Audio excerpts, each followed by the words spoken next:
নমস্কাৰ। বিৰোধী ৰাজনৈতিক দলসমূহৰ মাজত মিত্ৰতাৰ কথাবোৰ আলোচনা হৈ আছে। অসমৰ ৰাইজেও আগন্তুক যি বিধানসভা নিৰ্বাচন আছে, এই নিৰ্বাচনত কংগ্ৰেছ, ৰাইজৰ দল, অসম জাতীয় পৰিষদ আদি কৰি সকলো ৰাজনৈতিক বিৰোধী যিসমূহ দল আছে, এই দলসমূহে একেলগে বিজেপিৰ বিৰুদ্ধে 1-to-1 ফাইট দিয়াটো বিচাৰে।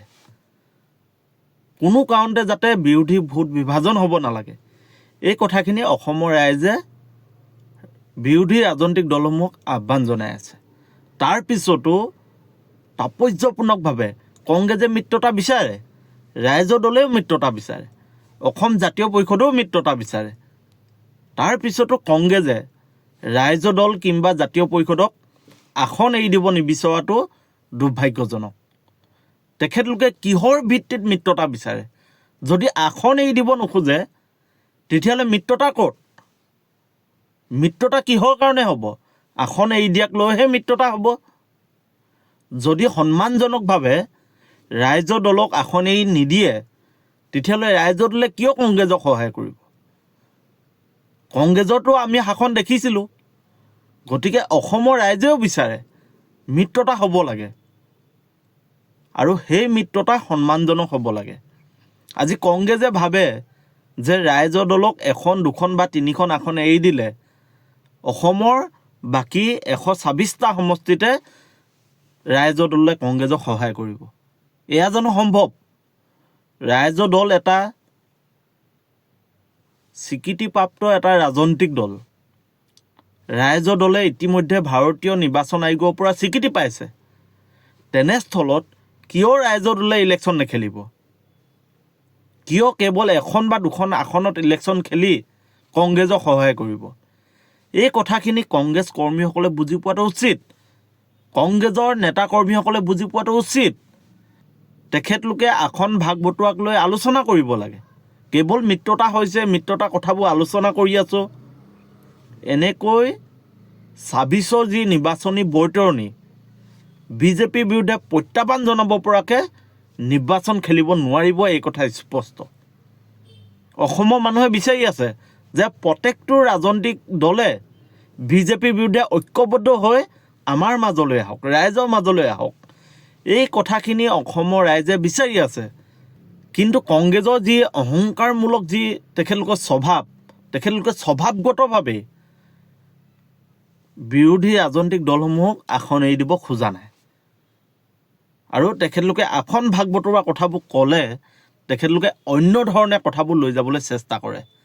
এইবোৰ কথা মিডিয়াৰ আগত ক'ব নালাগে, সংবাদ মাধ্যমৰ আগত কিয় ক'ব লাগে, এই কথাবোৰ আমি অফ কেমেৰা পাতিব লাগে, এনেকুৱা ধৰণৰ কথাবোৰ কৈ থাকে। কংগ্ৰেছক আমি নাজানো বুলি ভাবিছে? তেখেতলোকে আজি অসমৰ সকলো সমষ্টিতে ইলেকশ্যন খেলিব খোজে, আৰু বাকী দলসমূহে কেৱল তেখেতলোকক সহায় কৰিব লাগে। কিহৰ কাৰণে? কংগ্ৰেছে কি এনেকুৱা অসমক অৱদান দি গ'ল যাৰ কাৰণে বাকী ৰাজনৈতিক দলসমূহে ইলেকশ্যন খেলিব নালাগে, কেৱল কংগ্ৰেছক সহায় কৰিব লাগে? গতিকে আমাৰ স্পষ্ট কথা, আমাৰ ব্যক্তিগত মতামত, আমি স্পষ্ট ধৰণে কৈছোঁ যে মিত্ৰতা হ'লে প্ৰতিটো ৰাজনৈতিক দলে সন্মানজনকভাৱে ইলেকশ্যন খেলিবলৈ সুযোগ পাব লাগে। ৰাজনীতি কৰিব আহিছোঁ, ইলেকশ্যন খেলিব আহিছোঁ, ইলেকশ্যন খেলিবই। কিন্তু তাত আকৌ যেতিয়া ৰাইজৰ দলে আসনৰ কথা কয়, তেতিয়াহ'লে বিজেপি বি টিম সজাবলৈ তেখেতলোকে যত্ন কৰে।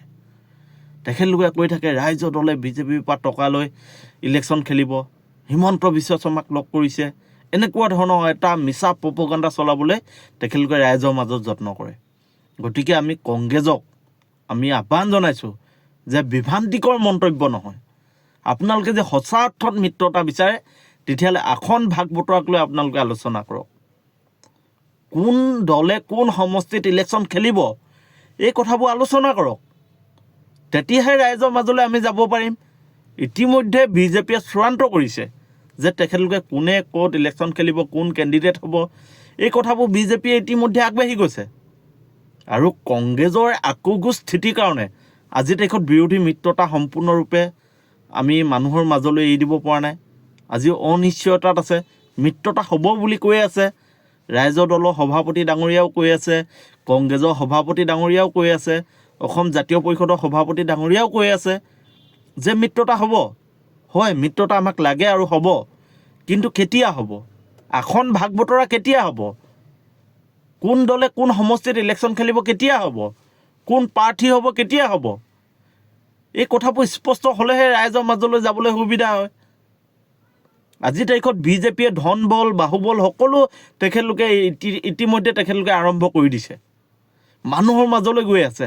আমি বিৰোধীয়ে কেতিয়া ঐক্যবদ্ধভাৱে মানুহৰ মাজলৈ যাম? আজি ৰাইজৰ দলে আমি মানুহৰ মাজলৈ গৈ আছোঁ। ৰাইজৰ পদূলিত ৰাইজৰ দল ইতিমধ্যে আমি আজি 2-3 বছৰ ধৰি এনেকৈ কাম কৰি আছোঁ।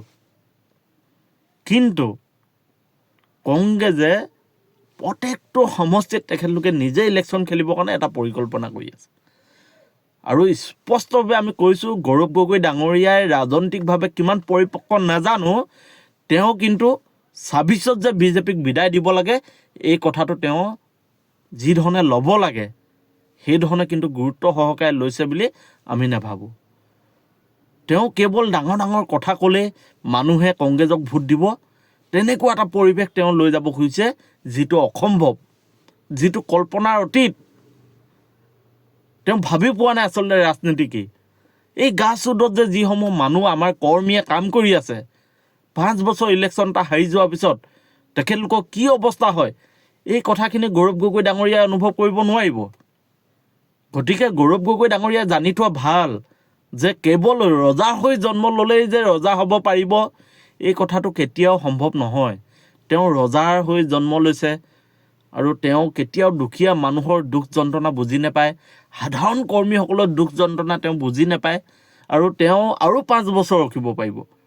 তেওঁ মুখ্যমন্ত্ৰী 26ত নালাগে 31ত হওক, কিন্তু সেই ভোক, হাৰি যোৱা বেদনা, দুখ যন্ত্ৰণা এইবোৰ কোনে সন্মুখীন হ'ব?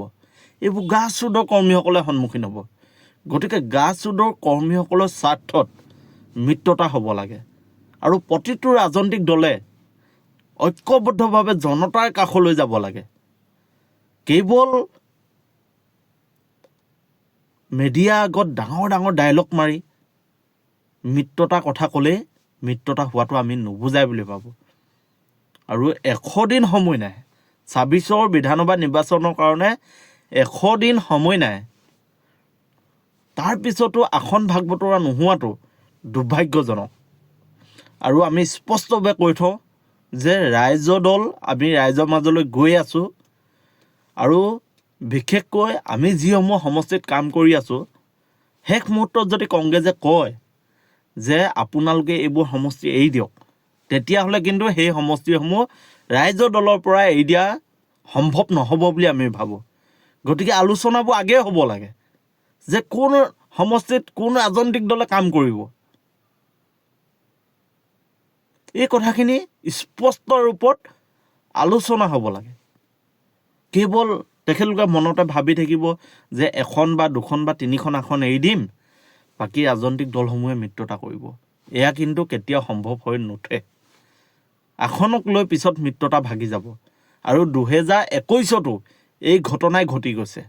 কংগ্ৰেছে মিত্ৰতা কৰাৰ পিছতো কংগ্ৰেছে ৰাইজৰ দলৰ লগত মিত্ৰতা কৰিছিল।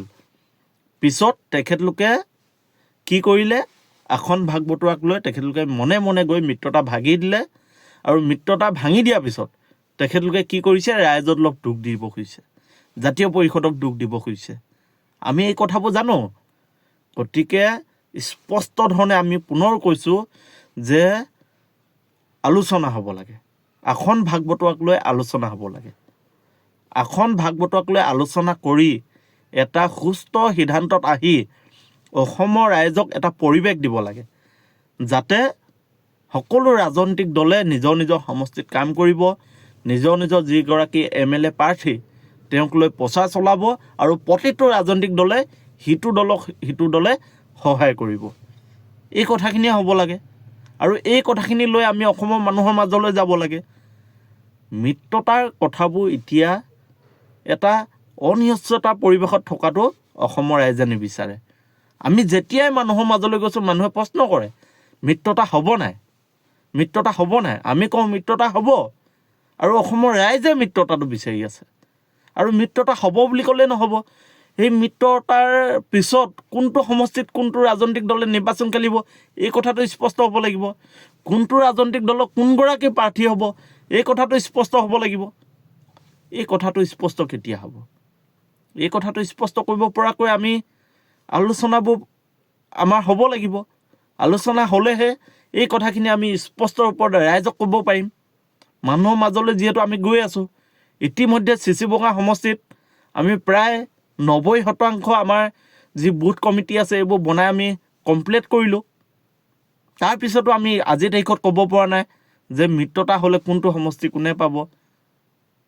গতিকে এই কথাবোৰ স্পষ্ট হ'ব লাগে।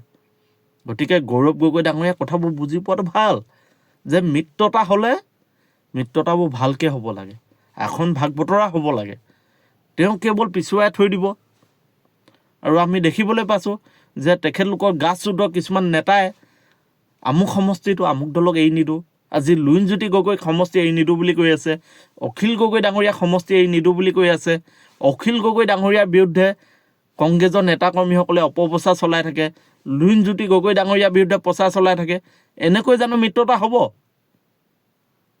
আমি বিশ্বাস কৰোঁ, সঁচা কথা কৈছোঁ, কংগ্ৰেছত এতিয়াও মামা এজেণ্ট আছে। সেইটো কাৰণে কালি পৰহিলৈকে কংগ্ৰেছৰ বিয়াগুম নেতাই আজি মামাৰ লগত যোগদান কৰি দিছে। আৰু কংগ্ৰেছৰ গোটেই ভিতৰৰ খবৰবোৰ মামাৰ লগত থাকে। কিয় থাকে? এই কথাবোৰ আমি চবেই বুজি পাব লাগিব। অসমবাসীয়ে বুজি পাইছে ইতিমধ্যে যে আজিও বিজেপি মানুহ, মুখ্যমন্ত্ৰী হিমন্ত বিশ্ব শৰ্মা ডাঙৰীয়াৰ মানুহ কংগ্ৰেছত আছে। আৰু সেইটো কাৰণে কংগ্ৰেছৰ গোপন খবৰবোৰ হিমন্ত বিশ্ব শৰ্মা ডাঙৰীয়াৰ হাতত থাকে।